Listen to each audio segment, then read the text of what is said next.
Hello friends, কেমন আছো সবাই? আশা করছি সবাই খুব ভালো আছো, সুস্থ আছো। তোমরা সবাই খুব ভালো থাকো, সুস্থ থাকো, আমি এই কামনাই করি। তবে আমি ভালো আছি, মোটামুটি আছি। প্রেগনেন্সি তো মানে শেষের দিকেই চলছে, আর বেশি দিন বাকি নেই পুচকুসোনা আসতে।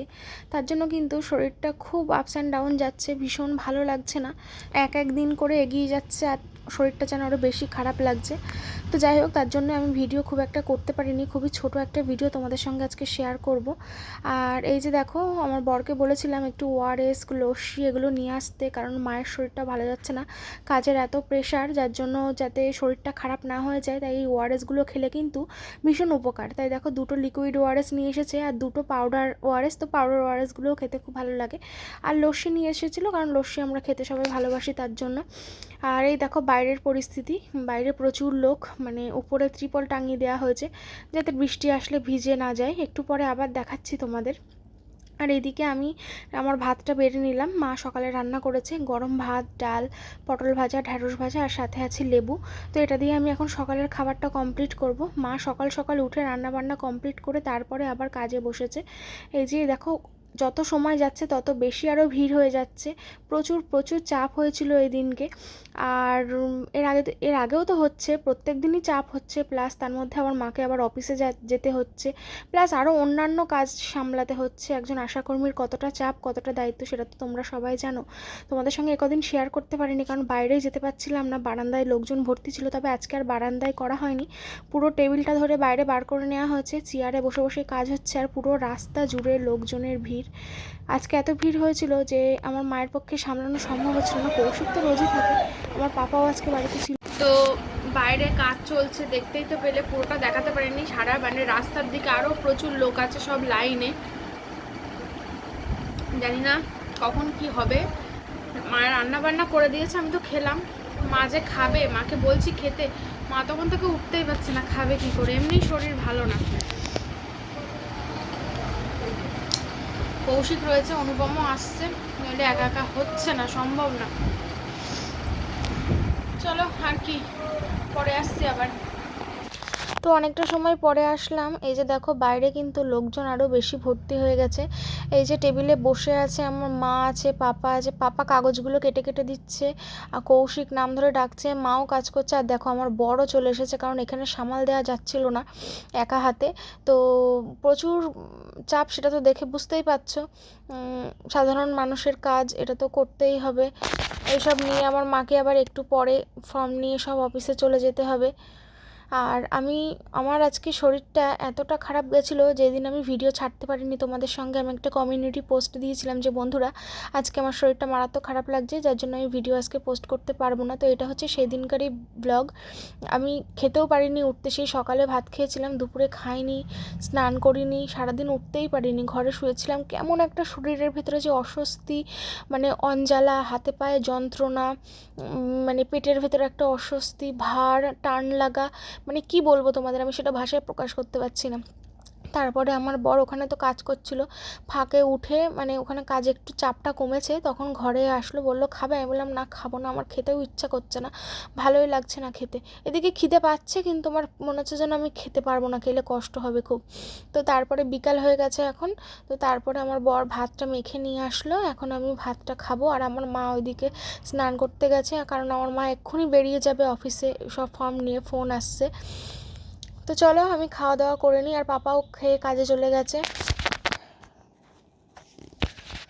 তো হ্যালো বন্ধুরা, এখন বাজে হচ্ছে 4:44, আর এখন আমি দুপুরের খাবার খেলাম। আমার দুপুরে একদম খিদে ছিল না, শরীরের মধ্যে একটা অস্বস্তি, অঞ্জালা হচ্ছিল সারাটা দিন ধরে। আর বাইরে তো প্রচুর পরিমাণে কাজ হচ্ছিল, তোমরা তো দেখেছো সবটাই। আমার বড় এসেছিলো, তো অনুপম, মা, পাপা, কৌশিক, বিটু সবাই মিলে কাজে হাত লাগিয়েছিল। তো প্রচুর প্রচুর কাজ। তো সেই সব ফর্ম নিয়ে মা অফিসে গেছে, 4টের সময় বেরিয়েছে মা। আর আমি এই 4:30 পৌনে 5টার সময় এখন ভাত খেলাম, ইচ্ছা করছিল না। তো অনুপম বললো খাও, নইলে টাইমটা পেরিয়ে যাচ্ছে, বিকেল হয়ে যাচ্ছে, সন্ধ্যে হয়ে যাবে। তাই অল্প করে দুটো ভাত খাইয়ে দিল আমাকে। তো এক্ষুনি দোকানে বেরিয়ে যাবে। আমার শরীরটা জানি না কেন বন্ধুরা ভালো যাচ্ছে না। শরীরটা ভালো যাচ্ছে না বলতে, আমি ঠিকঠাক বসতে পারছি না, শুতে পারছি না, ঠিক ভালোভাবে উঠতে পারছি না, খুব কষ্ট হচ্ছে, ব্যথা করছে। এক পাশ ফিরে শুয়ে থাকলে খুব ব্যথা করছে। আমি তো বাঁ পাশ ফিরে শুয়ে থাকি, তো বাঁ পাশ ফিরে শুয়ে থাকলে খুব ব্যথা করছে। আবার ডান পাশ ফিরে শুচ্ছে যখন, ডান পাশে ব্যথা করছে। আবার শুলে আর উঠতে পারছি না একজন না ধরে দিলে। আমি আগের দিনের ভিডিওতে বলেছিলাম যে আমার বাথরুম যেতে একটু সমস্যা হচ্ছে, তো যাকে ছাড়ো। কি একটা বলছিলাম যেন। তো এখন মা তো অফিসে গেছে, মা বাড়ি আসুক, মা বাড়ি আসলে তারপরে। কে? না, মা অফিসে। তো যাই হোক, এখন শুয়ে থাকবো, আর কি করব, মা বাড়ি আসুক তারপরে তোমাদের সঙ্গে আবার কথা বলবো, কেমন? তো এইভাবেই আমার দিন যাচ্ছে, মানে এর আগে তো তাও ঠিকঠাকভাবে ছিলাম, কিন্তু যত দিন যাচ্ছে না, মানে পরিস্থিতিটা আরও বেশি খারাপ হয়ে যাচ্ছে আমার, এই ওঠা বসা হাঁটা চলা এসবের দিক দিয়ে বলছি। তো আরও হয়তো হবে সামনে, আরও যত দিন যাবে, সেটাই হয়তো স্বাভাবিক। আমার শুধু কি মনে হয় জানো তো, আমার শুধু মনে হয় আমি কি মানে কখনো আর সেইভাবে হাঁটাচলা করতে পারবো আগের মতো কি আর দৌড়াদৌড়ি ঝাপাঝাপি করে কাজ করতে পারবো? মনে হয় যেন আমি আর কখনো পারবো না, এরকম একটা মনে হয়। কিন্তু এটা তো না, আমার বর বলছে না না, আবার যখন বেবি হয়ে যাবে, যখন সুস্থ হয়ে যাবে, তখন আবার আগের মতন সব হয়ে যাবে। ওই যে এই যে আমার মা, তোমার মা, বাকি যারা আছে সবাই, তারা কি দৌড়াদৌড়ি করে কাজ করে না? সবাই করতে পারে। তো আসলে আমার এই মুহূর্তটা আমি এখন নড়াচড়া করতে পারছি না, তো আমার এরকম মনে হচ্ছে। তো চলো, এখন মানে খেতে পাচ্ছি না আর খুব একটা, মানে একটুকুনি খেলে না কেমন কষ্ট হচ্ছে। এই জন্য আমি আজকে দুপুরবেলা ভাতই খাইনি, সেই সকালে ভাত খেয়েছি, এই বিকেলবেলা ভাত খেলাম আবার একদম অল্প করে, অল্প করেই খাবো, বেশি খেয়ে আমার ঘুম হচ্ছে না, কষ্টে পেটে। তো বন্ধুরা, এত সময় তোমরা সোমবারের ব্লগ দেখছিলে, এখন থেকে মঙ্গলবারের ভিডিও শুরু করছি বিকেলবেলা। তো দেখো, মা আমার জন্য আম কেটে দিয়েছে। আজকেও সারাদিন ওরকম কাজের প্রচুর চাপ ছিল, তারপরে অফিসে গিয়েছিল, বিকেলবেলা বাড়ি এসে আমার জন্য আমার মা আম কেটে দিয়েছে। এই আমগুলো পাপা নিয়ে এসেছিলো, আমগুলো এতটা টেস্টি। এই আমগুলোর নাম নাকি মাখন ফজলি, জানি না কি আম, তবে খুব টেস্টি লেগেছে। পাপা বলছিল মিষ্টি হবে না, প্রচুর ভালোবাসি, তোমরা সবাই জানো। তবে আগের থেকে আমটা খাওয়া এখন কমিয়ে দিয়েছি। তবে অতগুলো আম কিন্তু আমি খাইনি, অল্পই খেয়েছিলাম। আর আজকে এই যে দুপুরে কাকি দিয়ে গিয়েছিল মুগের ডাল, আলু ভাজা, বেগুন ভাজা, আর আমাদের বাড়িতে রান্না হয়েছিল ওলের ডাঁটার তরকারি, আর হয়েছিল বেগুন আলু দিয়ে মাছের ঝোল। তো ওই দিয়ে দুপুরে খাওয়া দাওয়া হয়েছিল। আর আজকে শরীরটা আমার অনেকটা ভালো আছে। সন্ধ্যাবেলা কাকি এসে বলছে যে তুই কী হয়েছে, চোখ মুখ বসে গেছে একদিনের ভিতরে। আগের দিন আমাদের বাড়িতে খাওয়া দাওয়া করতে গেলে তখনও তো চোখ মুখের এরকম অবস্থা ছিল না। আর বললাম আমি জানি না, তবে আমার গতকাল শরীরটা এত খারাপ গেছে, তার জন্যই আজকে এরকম হয়েছে।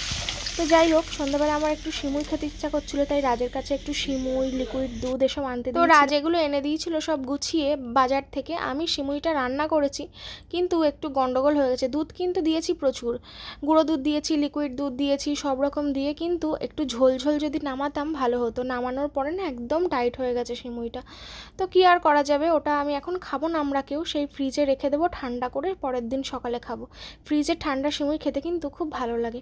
আর আজকে রাত্রিবেলার জন্য মা রান্না করেছে হাতে মাখা ডাল, তোমাদের সেই পছন্দের রেসিপি, আমাদেরও পছন্দ, তোমরা অনেকে রেসিপি জানতে চাইতে এটার। তো ওই যে হাতে মাখা ডাল, তার সঙ্গে রয়েছে আলু ভাজা। তো এটাই হচ্ছে আজকে আমাদের রাত্রিবেলার খাবার। আর গরম গরম ভাত রয়েছে, আর দুপুরবেলার সেই তরকারিও রয়েছে একটু, সেই আলু বেগুন দিয়ে মাছের ঝোল।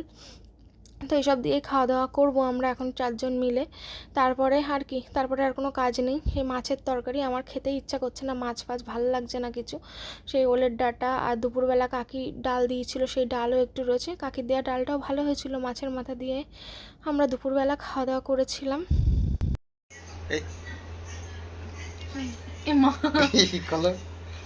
হ্যালো বন্ধুরা, ভিডিওটা তো আজকে বেশি বড় হয়নি, না ভিডিওটা খুবই ছোট হয়েছে, ওই জন্য জাস্ট 2-3 মিনিট একটু তোমাদের সাথে কিছু কথা বলে গল্প করে ভিডিওটা শেষ করে দেবো। আর আজকে কোনো কমেন্ট কিছু করছি না, ঠিক আছে?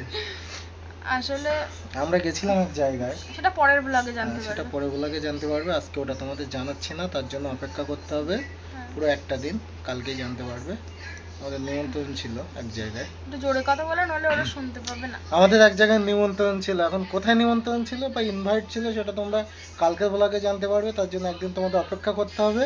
আর এবার দেখো জোরে জোরে বলছি, ঠিক আছে?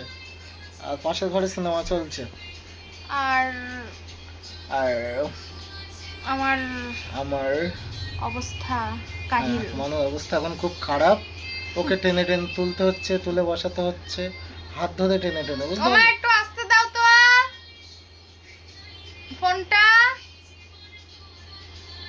শুনতে পাবে না। বেশ। বলছে একটু আসতে দাও। তো যাই হোক, মানু কিন্তু এখন নড়তে চড়তে খুবই কষ্ট হচ্ছে।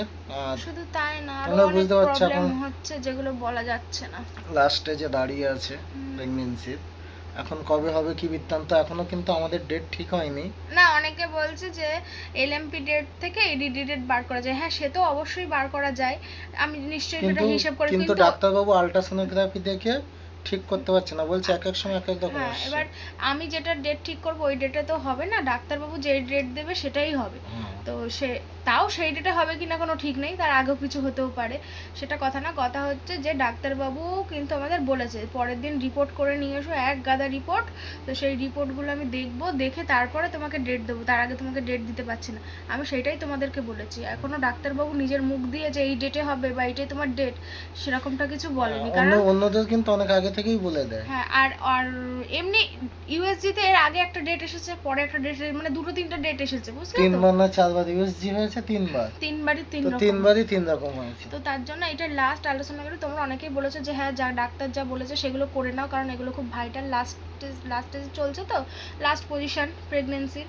তো করব, খুব শীঘ্রই করব, সামনের মাসে 5 থেকে 10 তারিখের মধ্যে করে নিয়ে তাই যেতে বলেছে। তো অনেক অনেক ইসিজি ইকো কেন দিয়েছে আমি জানি না, হয়তো মনে হয় হার্টের জন্য, হার্টের কোনো সমস্যা আছে কি না।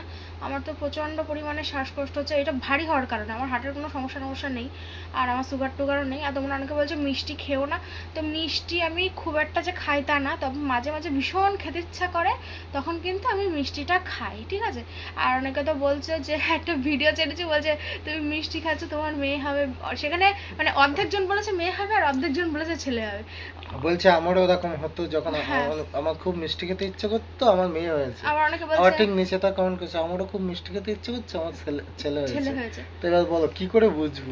নদী ফুল হয়ে গিয়েছিল, এই জন্য বারবার তোমরা দেখছো আমরা কাট করে আবার ভিডিও অন করছি, ঠিক আছে। আর এদিকটা একটু অন্ধকার, সেই কারণে এই পাশটা কালো লাগছে।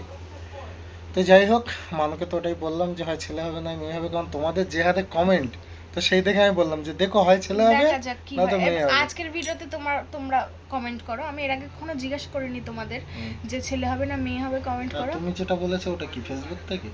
না, ওটা আমি ওদেরকে জিজ্ঞেস করিনি, আমার মিষ্টি খাওয়া দেখে ওরা কমেন্ট করেছে, একটা শর্টস দেখে কমেন্ট আসে। কিন্তু আমি আজকে জিজ্ঞেস করছি তোমাদের কার কার কি মনে হয় বলো তো, যে আমার ছেলে হবে না মেয়ে হবে, জলদি জলদি কমেন্ট করো। তোমাদের যাদের বাচ্চা হয়েছে তাদের আগে মানে ঠিক লাস্টে যে আর একটা প্রশ্ন জিজ্ঞেস করার ছিল, আচ্ছা বেবি কত সপ্তাহে হয় বেশিরভাগ? আমার মা তো বলছে 36 সপ্তাহ পূর্ণ হয়ে গেলেই নাকি এখন বেবি হয়ে যায়, 37-38 সপ্তাহ অত দূর যায় না। তোমাদের কার কার কত সপ্তাহে বেবি হয়েছে আমাকে একটু বলবে, তাহলে আমি একটু আন্দাজ পাবো আর কি, যে কত সপ্তাহে বেবিটা হয় বেশিরভাগ সবার ক্ষেত্রে। এবার অনেকের তো 39 সপ্তাহ পর্যন্ত যায়, কিন্তু সবার সপ্তাহ যায় না অনেকের। ও আর অপেক্ষা করতে পারছে না, ও শুধু বলছে কবে বেরোবে কবে বেরোবে, কারণ শারীরিক অবস্থা খারাপ হয়ে যাচ্ছে শুধু ওই আর বলছে দেখতেও পাচ্ছি না। সেটাই, আরো অনেক দেখতে তো ইচ্ছা করে বলে, এতদিন এত একটা সময় পেরিয়ে আসলো, লং জার্নি। আমি তো ভাবতাম কিভাবে যাবে সময়টা, কিন্তু সময় যে এত দ্রুত চলে গেল সে মানে চোখের পলকে মনে হলো যেন সেই প্রথম থেকে এই লাস্টে চলে এসেছে, এরকম একটা। তো যাই হোক, তোমরা কিন্তু এই দুটো প্রশ্নের উত্তর দিও, যেটা প্রথমে জিজ্ঞেস করলাম যে ছেলে হবে না মেয়ে হবে তোমাদের কি মনে হয় সেটা বলবা, আর একটা হচ্ছে কি বললাম যে কত সপ্তাহে তোমাদের বেবি হয়েছিল এটা আমাকে কমেন্ট করো। তো চলো, সবাই ভালো থেকো, সুস্থ থেকো, চ্যানেলটা সাবস্ক্রাইব করো। আর একটা খুশির খবর আছে, সেই খুশির খবরটা হচ্ছে আমার মায়ের স্যালারি বেড়ে গেছে। তোমরা হয়তো সবাই জানো আশাকর্মীদের 5,000 টাকা স্যালারি বেড়েছে, তো অনেক ট্যাগ ধাক্কায় 5,000 বাড়া মানে কিন্তু বিশাল ব্যাপার। তোমরা যদিও বা কমেন্ট করছিলে যে তোমার বাচ্চাটা লক্ষ্মীমন্ত, তোমার বাচ্চাটা আসছে, আর সেই সময় কিন্তু মানে তোমার মায়ের স্যালারি বেড়ে গেল, সত্যি তাই।